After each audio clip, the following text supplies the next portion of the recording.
Les découvertes de Jacques Gaucher nous prouvent qu'Henri Mouhot avait vu juste. Les archéologues ont aujourd'hui réuni suffisamment d'éléments pour pouvoir imaginer à quoi ressemblait, il y a 700 ans, cette gigantesque cité, aujourd'hui enfouie sous la végétation. La grande capitale religieuse et politique décrite par Zhou Daguan n'avait rien d'imaginaire.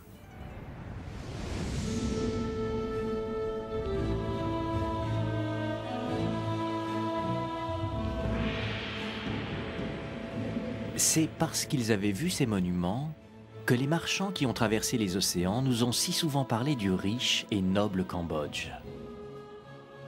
Si l'on cherche des lions et des bouddhas en or, des éléphants et des chevaux en bronze, c'est ici qu'on les trouvera.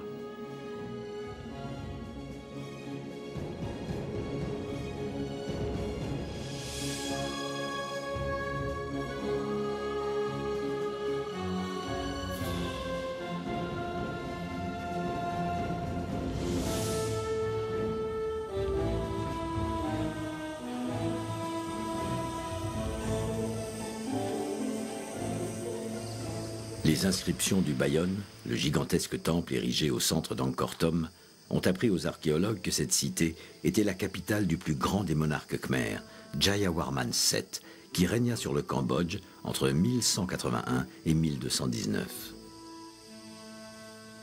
Connu comme le grand roi bâtisseur, il repoussa les frontières de l'Empire plus loin que tout autre dirigeant khmer. Il avait fait construire ici un palais à la mesure de son nouveau royaume. Le palais impérial se dresse au nord de la Tour d'Or. Ses linteaux et ses colonnes sont immenses et entièrement décorés de bouddhas peints et sculptés. Les plafonds sont eux aussi remarquables. De longues allées bordées de colonnades et des couloirs à ciel ouvert s'étendent à perte de vue et s'entrecroisent dans une parfaite harmonie. Là encore, les fouilles réalisées par Jacques Gaucher sur le site du palais impérial viennent étayer les descriptions de Zhou Daguan. On a trouvé une série de structures en bois qui étaient en place. On a trouvé des colonnes tronquées qui avaient été cassées, vraisemblablement, mais dont il restait à peu près 1 mètre, 1 mètre 20. L'aspect de l'imposant bâtiment que ces découvertes ont permis de reconstituer est tout à fait conforme aux descriptions du diplomate.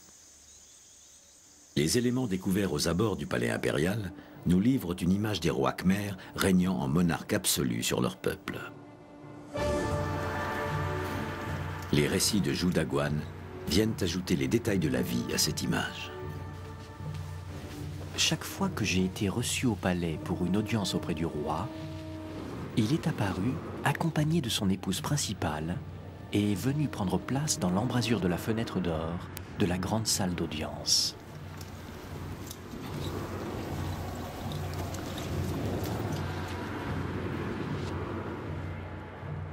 Issue d'une culture qui élevait elle aussi ses dirigeants au rang de divinité, Zhou Daguan fut favorablement impressionné par la dévotion dont faisaient preuve les Khmers.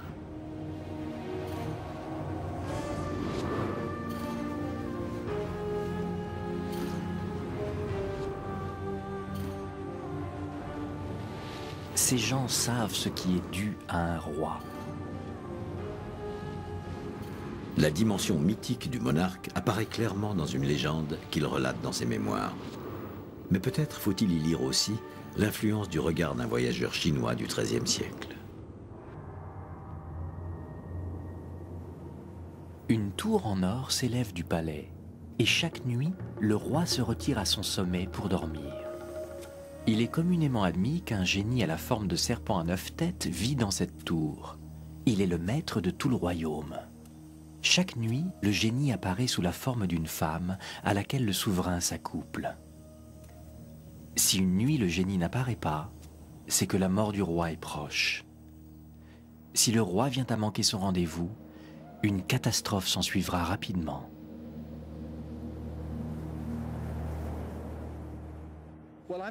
Je ne sais pas si tout cela est vrai. Il aurait fallu être un sacré roi pour tenir ce type d'engagement sur la durée. Mais nous savons par contre que la coutume voulait que les aristocrates, la noblesse du pays, envoient chacun une des filles de leur famille pour qu'elle fasse partie de l'entourage royal, en tant que concubine. ce qui était une manière très concrète de lier les provinces au pouvoir central. Et il ne serait guère surprenant que le roi ait disposé d'un harem substantiel. Zhou Daguan précise que le roi avait 5 épouses et un harem de 3000 femmes.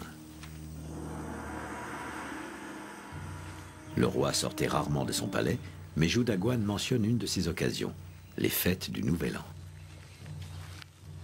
Alors que la nuit tombe, on va quérir le roi pour qu'il prenne part au spectacle. On tire alors fusées et pétards. Le feu d'artifice est visible à plus de 13 km à la ronde et les explosions des pétards font trembler les murs de la cité.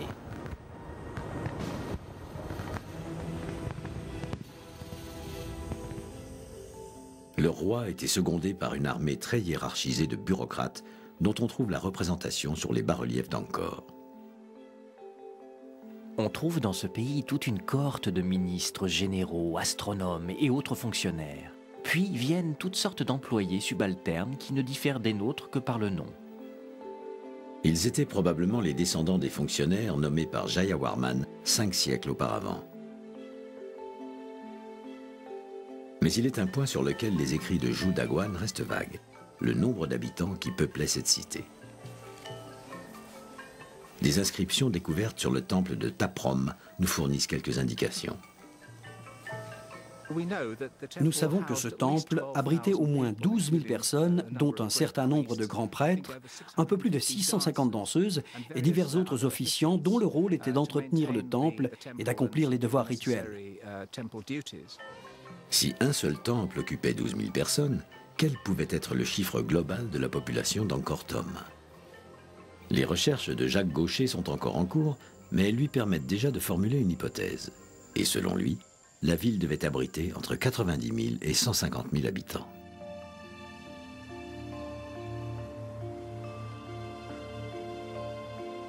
Au milieu de ce qui est aujourd'hui une jungle, se dressait au XIIIe siècle une immense cité remarquablement organisée pour son époque.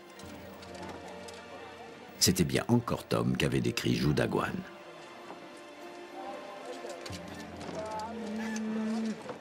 Mais alors, peut-être la forêt dissimulait-elle encore d'autres surprises?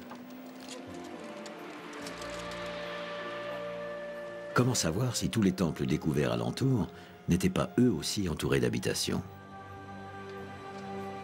L'exploration de la cité perdue d'Angkor prit alors un tour inattendu.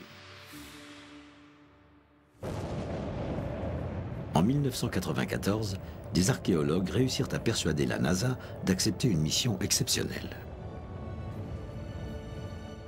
L'agence spatiale avait développé un nouveau type de radar permettant l'observation au travers d'une couverture végétale. L'idée était de s'en servir pour sonder la région d'Angkor lors du passage de la navette Endeavour au-dessus du sud-est asiatique.